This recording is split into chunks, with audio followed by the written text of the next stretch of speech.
গপ্পরাতে ঠেক, এই ঠেক পাঁচমিশালি গল্প দিয়ে সাজানো আপনার গল্পের সাথী। আজকের গল্পটি সত্যজিৎ রায়ের লেখা telephone. Any digital copy of this content leading to piracy is a crime. এই গল্পের যে কোনো রকম পাইরেসির বিরুদ্ধে উপযুক্ত আইনি ব্যবস্থা নেওয়া হবে। পাইরেসি দণ্ডনীয় অপরাধ। অনুগ্রহ করে পাইরেসি করবেন না, পাইরেসি সাপোর্ট করবেন না। চলুন তাহলে শুরু করা যাক।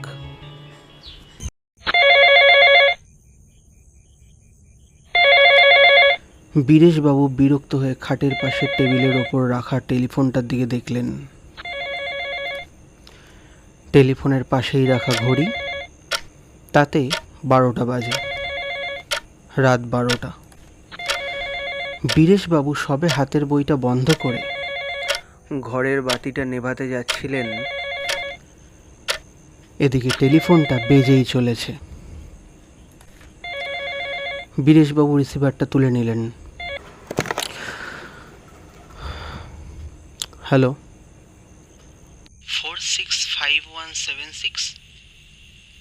ইয়েস। বীরেশবাবু আছেন? বীরেশচন্দ্র নিয়োগী কথা বলছি। ও, নমস্কার। নমস্কার। এত রাতে ফোন করেছি বলে কিছু মনে করবেন না। ঠিক আছে, কি ব্যাপার? আপনার সঙ্গে কয়েকটা কথা ছিল। আপনি কে বলছেন জানতে পারি কি? আমার নাম গণপতি সোম। বীরেশবাবুর বিরক্তিটা আবার মাথাচাড়া দিয়ে উঠল। বললেন, কিন্তু এখন তো কথা বলার সময় হবে না, আমি শুতে যাচ্ছিলাম, আর তাছাড়া আপনাকে তো চিনিও না। আমি কিন্তু আপনাকে চিনি। আপনার পেশা ডাক্তারি। 3 মাস হলো এ বাড়িতে এসছেন। আগের বাড়িতে আগুন লেগে প্রচুর ক্ষতি হয়, তাই আপনার এখানে উঠে আসতে হয়। আপনার স্ত্রী গত হয়েছেন আজ 11 বছর হলো। আপনার বয়স 55। আপনার একটি ছেলে আছে, ইঞ্জিনিয়ার, সে ভোপালে থাকে। কেমন, ঠিক বলিনি? বীরেশবাবু যার পণ্যায় বিস্মিত হলেন। বললেন, আপনি এত কথা জানলেন কি করে? ধরে নিন এটা আমার একটা বিশেষ ক্ষমতা। এখন বলুন, আপনি আমার কথাগুলো শুনতে চান কি না? বেশি সময় লাগবে না তো? না, অবশ্যই কথা বলার পর যদি কথোপকথন চলে তাহলে কিছুটা সময় লাগতে পারে। ঠিক আছে, বলুন। আজ থেকে 7 বছর আগের কথা বলছি। আমার পেশা ছিল ওকালতি। আপনি সেই সময় মুক্তারামবাবু স্ট্রিটে থাকতেন, তাই নয় কি? ঠিকই বলেছেন। আপনার ছেলের নাম অরূপ। হ্যাঁ। সে তখন সিটি কলেজে পড়তো। হ্যাঁ। এটাও আপনি জানেন কি না দেখুন, আপনার ছেলের একটি বন্ধু ছিল, নাম শ্রীপতি। তা হতে পারে। ছেলের বন্ধুদের খবর আমি সব সময় রাখতাম না। এই শ্রীপতি ছিল আমার মেজ ছেলে। খুব ভালো ছেলে, খুব ভালো ছেলে ছিল। যেমন পড়াশোনায় তেমনই স্বভাব চরিত্রে। তার বন্ধুদের মধ্যে সবচেয়ে অন্তরঙ্গ ছিল আপনার ছেলে অরূপ। কিন্তু দুর্ভাগ্যক্রমে আমার ছেলে কুসঙ্গে পড়ে। তার ফলে ক্রমে তার মধ্যে অনেক বদভ্যাস দেখা দেয়। অরূপ অনেক চেষ্টা করেছিল তাকে বুঝিয়ে বলে এই কুসঙ্গ ত্যাগ করাতে, কিন্তু তাতে সে সফল হয়নি। অথচ শ্রীপতির ওপর থেকে অরূপের টান যায়নি। অরূপ বদ্ধপরিকর ছিল যে শ্রীপতিকে আবার সৎপথে ফিরিয়ে আনবে, কিন্তু তার চেষ্টা বৃথা হয়। এসব কি আপনার জানা? অরূপের এই বন্ধুকে আমি দেখেছি, কিন্তু সে যে কুসঙ্গে পড়েছিল সেটা জানতাম না। এবার একটা দুর্ঘটনার কথা বলি। আমার ছেলেকে জুয়ার নেশায় ধরে। সে রেসের মাঠে যেতে শুরু করে। তার ফলে তার অনেক হার হয় এবং বিস্তর দেনা হয়ে যায়। তখন সে অরূপের কাছে হাত পাতে বলে তাকে উদ্ধার না করলে আত্মহত্যা ছাড়া আর গতি নেই। অরূপ তাকে সাহায্য করে। কিভাবে সেটা আপনি জানেন কি? এখন বুঝতে পারছি। কি বুঝছেন? আমার বাড়িতে সিন্ধুকে একটা অতি মূল্যবান জিনিস ছিল। এটা আমার ঠাকুরদার সম্পত্তি, একটা হীরের আংটি। হ্যাঁ, আপনার ঠাকুরদা ছিলেন চণ্ডীপুর স্টেটের রাজার গৃহ চিকিৎসক। রাজাকে একবার দুরারোগ্য ব্যাধির হাত থেকে বাঁচিয়েছিলেন বলে রাজা খুশি হয়ে তাকে এই আংটিটা দেন। ঠিক বলিনি? ঠিক। এই আংটিটি সিন্দুক থেকে বের করে আপনার ছেলে আমার ছেলেকে দিয়ে দেয়।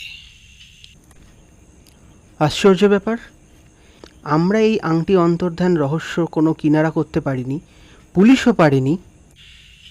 পারবে কি করে? আপনার ছেলে এত ভালো, তাকে আপনারা সন্দেহ করবেন কি করে? তা তো বটেই। সেই আংটি কিন্তু আমার ছেলের কাছেই থেকে যায়। আংটিটা তার এত ভালো লাগে যে সেটা সে হাতছাড়া করতে চায় না। শেষটায় আমি ছেলের অবস্থা জানতে পেরে মহাজনের কাছ থেকে টাকা নিয়ে তার দেনা শোধের ব্যবস্থা করি। সেই আংটি কি এখনো আপনার ছেলের কাছেই আছে? হ্যাঁ, কিন্তু সেটা সে আপনাকে ফেরত দিতে চায়। তার আংটির শখ মিটে গেছে। আংটি ফেরত দিয়ে সে কলঙ্কের হাত থেকে রেহাই পেতে চায়। তাছাড়া আপনার ছেলের মনেও একটা গ্লানি রয়েছে, সেটাও দূর করা দরকার। আপনার ছেলে কি আমার সঙ্গে দেখা করতে চায়? হ্যাঁ, এবং এখনই সে রওনা হয়ে গেছে। এতক্ষণে সে প্রায় আপনার বাড়ি পৌঁছে গেছে। তার নাম যেন কি বললেন? শ্রীপতি। আর আপনার নাম গণপতি? হ্যাঁ। আপনাদের নাম কি সম্প্রতি খবরের কাগজে বেরিয়েছে? তা বেরিয়েছে। দাঁড়ান, মনে করতে দিন। হ্যাঁ, করুন, সময় নিন। বীরেশবাবু একটু ভাবতেই মনে পড়ল। বললেন, মনে পড়ছে, কালকের কাগজেই বেরিয়েছে আপনাদের নাম। ব্যারাকপুর ট্রাঙ্ক রোডে একটা গাড়ি আর লরির সংঘর্ষের ফলে গাড়ির 3 জন যাত্রী তৎক্ষণাৎ মারা যান। তার মধ্যে একজন গাড়ি চালক আর দুজন বাপ ও ছেলে, নাম গণপতি সোম আর শ্রীপতি সোম। আপনি ঠিকই বলেছেন। আমি আমি সেই গণপতি সোম। আপনি তার মানে? তার মানে আপনি যা ভাবছেন তাই। কিন্তু কিন্তু এ যে অসম্ভব। কেন কেন অসম্ভব হবে? দেখুন তো, আপনি কোনো শব্দ শুনতে পাচ্ছেন কিনা? হ্যাঁ হ্যাঁ, পাচ্ছি। কি শব্দ? কে যেন আমার নিচের দরজায় টোকা মারছে। নিস্তব্ধ রাতে বীরেশবাবু স্পষ্ট শুনতে পেলেন সে শব্দ। ঠক ঠক ঠক ঠক। তারপর টেলিফোনে শুনলেন, দরজাটা খুলে দিন, আমার ছেলে অপেক্ষা করছে। না না, আমি দরজা খুলব না। বীরেশবাবু বুঝলেন তার গলা শুকিয়ে আসছে। তার ডান হাতে রিসিভারটা কাঁপছে। আবার টেলিফোনে কথা। দরজা না খুললেও সে ঢুকতে পারবে, সে ক্ষমতা তার আছে। এবার শুনুন তো, কোনো আওয়াজ পাচ্ছেন কিনা? সিঁড়ি দিয়ে উঠে আসছে পায়ের শব্দ। আপনি কোনো চিন্তা করবেন না বীরেশবাবু, সে আপনাকে বিরক্ত করবে না। শুধু আপনার পাশের ঘরে গিয়ে টেবিলের ওপর রেখে আসবে আংটিটা। চরম আতঙ্কে বীরেশবাবু বললেন, না না, আপনি আপনার ছেলেকে ডেকে নিন। তার তো উপায় নেই বীরেশবাবু, সে আপনার দোতলায় পৌঁছে গেছে। বীরেশবাবু স্পষ্ট শুনলেন পাশের ঘরে পায়ের শব্দ। শব্দটা এক মুহূর্তের জন্য থামল, তারপর আবার শোনা গেল। এবার সিঁড়ি দিয়ে নেমে যাওয়ার শব্দ। টেলিফোনে কথা এলো, এবার আপনি নিশ্চিন্ত। আপনি টেলিফোন রেখে পাশের ঘরে গিয়ে দেখুন। আমি আসি। আপনার সঙ্গে আলাপ করে ভালো লাগলো। Good night. বীরেশবাবু রিসিভারটা রেখে দিলেন। তার কপাল এই পৌষ মাসেও ঘর্মাক্ত। কিছুক্ষণ বিছানায় চুপ করে বসে থেকে তিনি উঠলেন।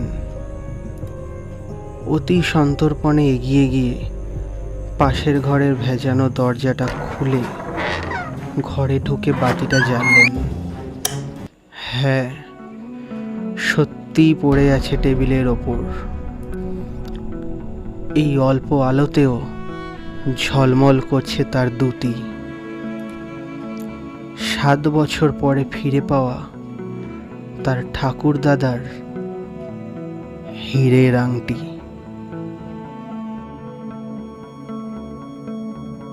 শুনছিলেন সত্যজিৎ রায়ের লেখা টেলিফোন।